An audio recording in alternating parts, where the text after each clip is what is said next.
Hello guys, আপনারা কি চান ফোনের মধ্যে আপনাদের ছবি এডিটিং করতে কোনো কিছু অ্যাপ ছাড়াই যদি আপনাদেরকে ছবি এডিটিং করতে হয়, তাহলে আপনাদের ছবিটিকে গ্যালারি থেকে ফাইল ম্যানেজারে নিয়ে আসতে হবে।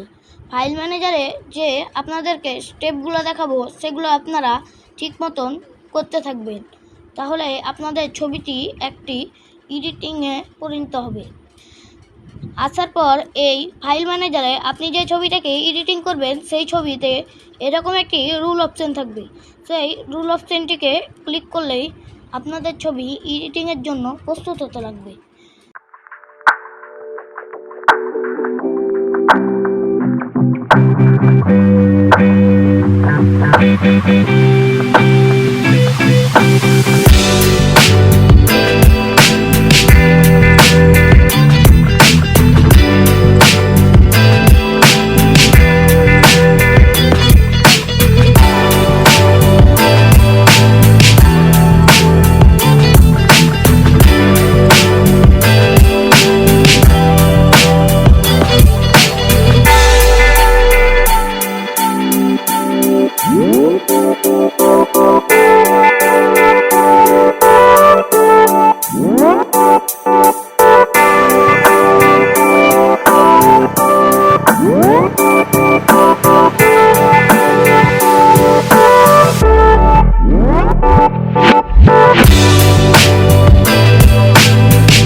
যারা যারা আমাদের চ্যানেলে নতুন আছেন তারা আমাদের চ্যানেলটিকে সাবস্ক্রাইব করে দিবেন আর বেল আইকন অন করে দিবেন এরকম নতুন ভিডিও দেখার জন্য।